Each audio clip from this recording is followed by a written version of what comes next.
Hi, I'm responding to paper 3, which is protection of creators' rights throughout different entertainment industries.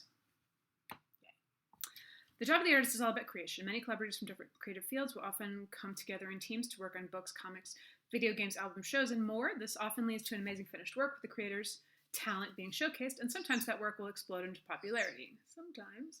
However, upon this explosion into widespread success, who owns the work and who profits from it can get muddled in the process of release. This could mean that instead of the creator of the work owning the product and being able to use it later in their career or potentially benefit from it, the publisher, label, or company will instead claim ownership and withhold the works that the artist labored on intensely.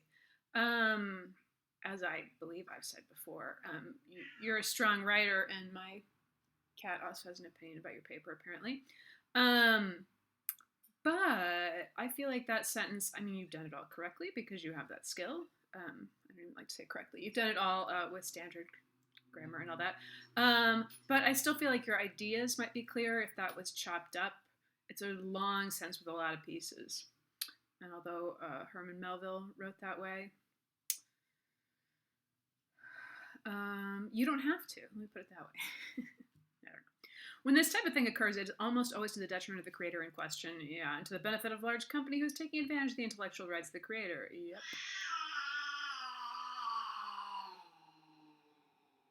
Wow, she has so many thoughts about your paper. Okay, this occurrence has happened far too many times throughout art, music, and creative history. I think you could just say art. I think you should say history. The fact is that many industries throughout the creative world do not have enough protections in place to make sure that their works are safeguarded in a way that is financially and morally beneficial for the artist. This paper will explore the reasons why sole creators of works should have the rights to hold complete ownership and control of their creations, including examples of artists being taken advantage of, as well as attempts in the past to develop and expand creators' rights. Yeah, that all sounds good. When you said this paper will explore the reasons why complete ownership, they should have the rights. I think they already do have the rights. Again, like, I'm not an expert in anything, well, most things you guys write about, but maybe it should be the default, or maybe it should be really difficult for the rights to be taken away in any kind of meaningful way or long-term way. But maybe you're going to explain that. I don't know. To begin, a few examples of infringement of a creator's rights will be given. The way this can happen is a couple of different ways. The first of which is in a monetary sense. So that's another place. The way this can happen is a couple different ways. When I was taking creative writing in high school, our motto was omit needless words. And I don't know if you've been through a writing teacher telling you that, but that really is part of the, going back to the shorter sentences, part of the fashion of what people think of as most readable and most artful writing right now. So I feel like what I see in your writing is that you have access to all the tools in the writer tool chest. And so sometimes you're using all of them when it would, like a simpler thing would do. So I don't know. I'm just feeling like you don't have to use everything you know how to do, if that makes sense. I don't know. These usually become a little bit like therapy, and clearly I'm not a therapist. So I guess I'm a writing therapist. To begin, a few examples of infringements of creators' rights will be given. The way this can happen is a couple different ways, but the first of which is a monetary sense. While there are many good examples of this, we're going to look first to the case of the Superman comic creators, Jerry Siegel and Joe Shuster. Oh, side note, have you read The Adventures of Cavalier and Clay? Oh, I left that book, and it's kind of about creation of superheroes. Okay. Legendary comic Neil Adams describes how they were initially manipulated to illustrate the nature of a large comic book publishers in a 2014 interview, stating that at the beginning, it's just, yeah, fine, I'll pay you for it. Later on, when it takes off, suddenly corporations start to get aggressively protective, and suddenly they want the whole pie. Superman was like that. Nicely chosen quote. He also states that the contract, though initially signed as a quick and cut and done deal between Siegel, Schuster, and DC Comics, quickly became life and death for DC Comics due to Superman's rapid rise to popularity and ubiquity in America. Quickly, it became apparent that to the creators that their sale of Superman characters to DC Comics for $130.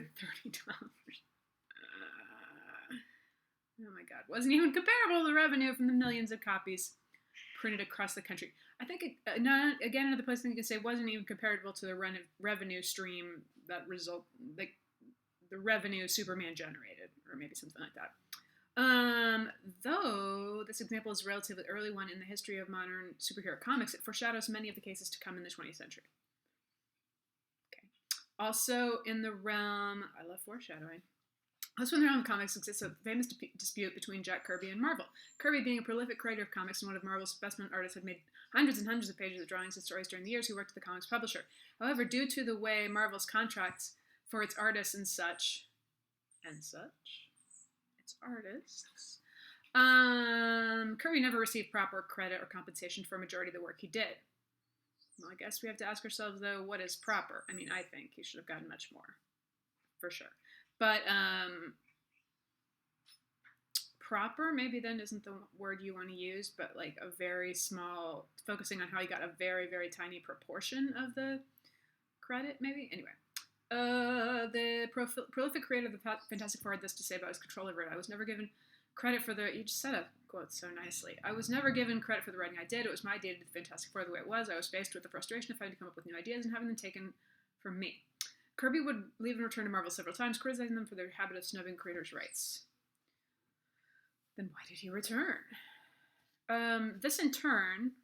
Ooh, feels like a new paragraph. Sparked a long-lasting legal dispute over Kirby's work under the company. Kirby eventually did get his artwork back from Marvel when the Copyright Act of 1976 came out, but the wording of Marvel's contract effectively made him the storage keeper of his own art. I don't know what that means, storage keeper. Marvel still owned it due to a clause in the law, which will be elaborated later.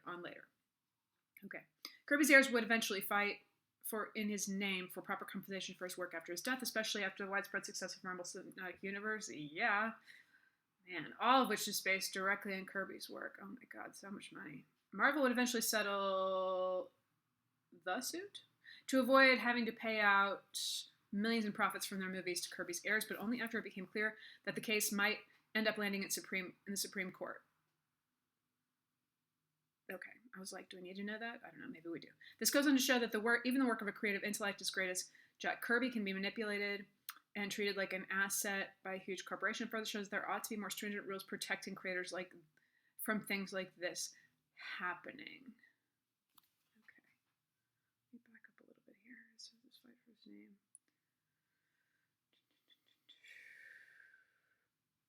I don't know. As you were going through that detail, I wasn't sure if we needed all that detail, but maybe I need to read more to know. The monetary control... I guess I would say, just in that paragraph, I'm not sure that, again, you're suggesting that, there's my cat again, you're suggesting that the creator should have all rights to the intellectual property, and, I mean, I'm 100% on that team, but when you're working with a publisher, I guess Marvel's a publisher, I mean... They provide you with advantages, right? They're going to print it. They have a name that means it will get out places. They're a distributor. So, I mean, it seems like they have to get, if that's the model you're going to use, then they have to get some of the profits from these things or they can't stay in business. But it's a question of what is fair, right? And I'm still feeling like you kind of need to define fair. The monetary control over one's work is a serious issue, but so is how that work is portrayed and used post-release, as well as the matter of if it is even released in the way the artist intended at all. What? I think you can say that much more clearly. Many examples of this can be found across the globe in many fields. One example in the art world comes from Australia, where several people were looking to make a quick buck, chopped up a piece done by Pablo Picasso. Oh, God, intending to sell them...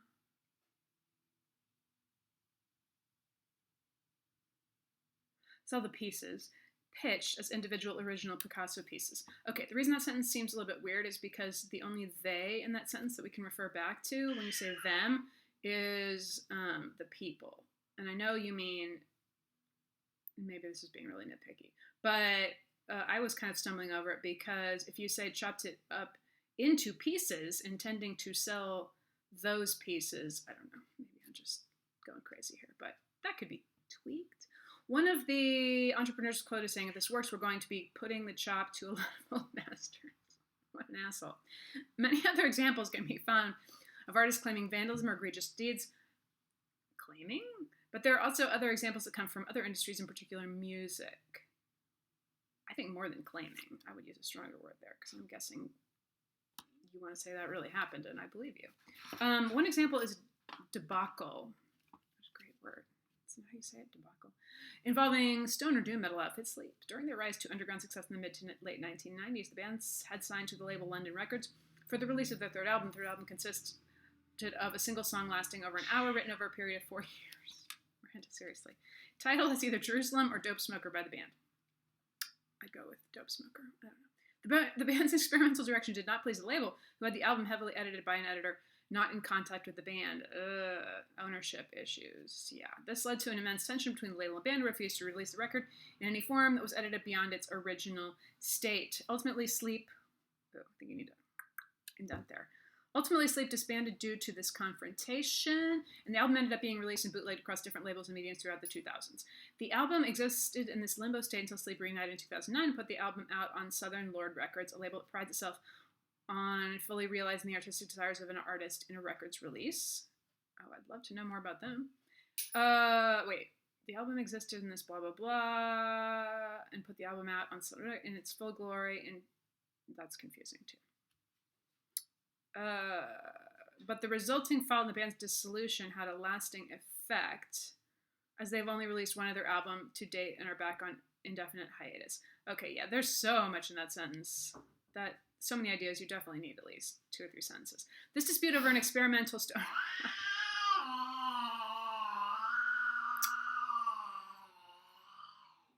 She's angry because I have shut her in here to try and get her to eat. Okay. This dispute over an experiment again shows the implications of a large corporation choosing to try and side with profit, but this time ripping the artist's control out of their hands at a crucial point in the process. Very good point. That's what this is about, timing in particular here too, right? This further illustrates how artists should retain full control over the work during and after its creation, lest the message or original intent of the project is lost. This issue having been prevalent for a long time, there have been efforts made to combat it. The previously mentioned Copyright Act of 1976 was originally intended to help creators like Jack Kirby reclaim their work to some extent by allowing retroactive termination for the authors and heirs. What's retroactive termination? The act, however, also allowed corporations to claim to be authors of a character or work as long as it was done, quote unquote, for hire. Okay, I'm gonna let her out, and I'm gonna start a video too for you.